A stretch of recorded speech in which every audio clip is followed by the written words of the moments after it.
All right, today we're diving into one of the most fascinating and maybe most complicated subjects out there, our own mind. We're going to be drawing from the work of B. Alan Wallace to explore a framework for understanding why, we so often feel a little dissatisfied and how we might find a more real, lasting kind of happiness. So let's get into it. This quote from the author B. Alan Wallace just cuts right to the chase, doesn't it? He's describing a time in his life when, on the outside, everything looked perfect. He had a great family, he was healthy, had a new car, a good career path ahead of him. And yet, underneath all that, he felt this deep, nagging sense that it was all kind of pointless. And that really brings up a question I think a lot of us have asked ourselves. Why is that? Why do we feel this way? Even when things are objectively good. You have food on the table, a roof over your head, a decent job, but that little hum of dissatisfaction can still be there. It's a really human thing. So that leads us right into our first section here, the happiness paradox. We're going to look at this constant chase for more and why it so often doesn't quite work out the way we hope. Wallace gives this feeling a name, mental suffering. It's not about being in physical pain, but about this persistent feeling of unease that lives in the mind. And believe me, this is not a new problem. This is the exact same dilemma that Prince Gautama, the guy who would later become the Buddha, was wrestling with thousands of years ago. He had literally every luxury you could imagine, and he still wasn't truly happy. So what do we do about this feeling? How do we even begin to look at it? Well, the framework we're exploring here proposes two different but complementary ways of investigating reality, seeing out versus seeing in. And this distinction is really at the core of everything. Okay, so let's break these two down. Seeing out, that's basically the method of science, right? It's objective, it's third person, and it's all about studying the external world. But seeing in, that's the method of contemplation. It's subjective, it's first person, and its focus is entirely on our inner world, on the mind itself. And look, this isn't just some modern spin on things. The source material itself clearly lays out science and contemplation as these two distinct but equally valid paths to understanding reality. Each one has its own unique toolkit for discovery. If you think about the scientific revolution, the ultimate example of seeing out, it was all driven by this desire to see the world objectively. The pioneers like Copernicus, Galileo, and Newton, they were trying to get what they called a God's eye view of reality, a perspective that was totally separate from our messy, subjective, human point of view. Seeing in, on the other hand, does the complete opposite. It takes the tools of investigation, our focus, our awareness, and turns them inward. The whole point is to do a direct, first-person, hands-on investigation of your own consciousness to figure out what it is and where all this dissatisfaction actually comes from.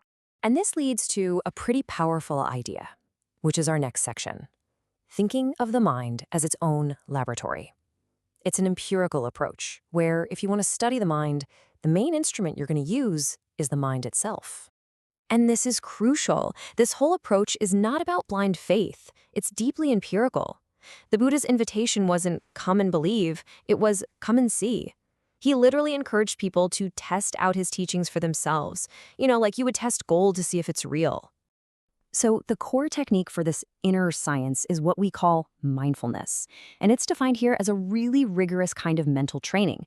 It has two main parts. First is calling to mind, which is just the simple act of putting your focus on something and keeping it there.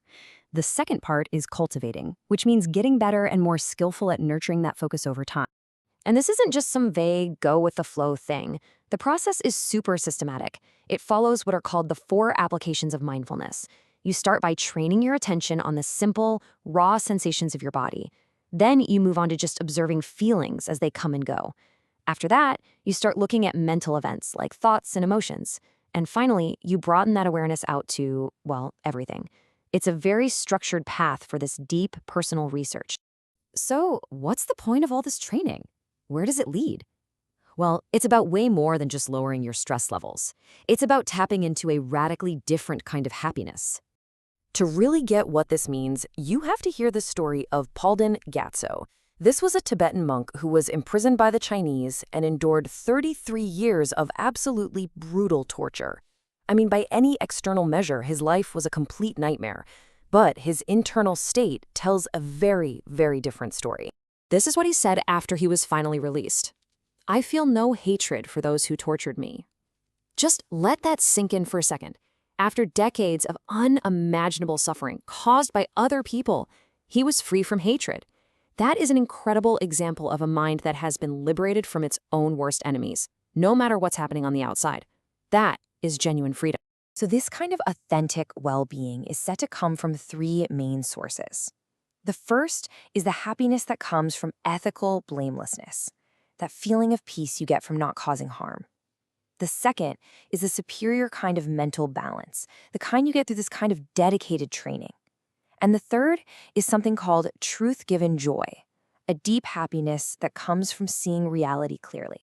And to give you a sense of how important this is, the Buddha said that the happiness that comes from just the first one, from ethical blamelessness, is 16 times more valuable than the happiness we get from sensory pleasures. 16 times!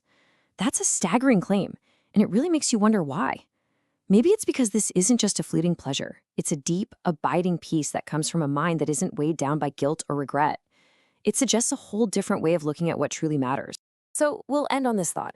For centuries, we've been pointing our telescopes out at the stars to understand the universe. But this whole approach suggests there's an equally vast, equally important universe right here inside of us. So the question to leave you with is, what could you discover by turning that telescope inward?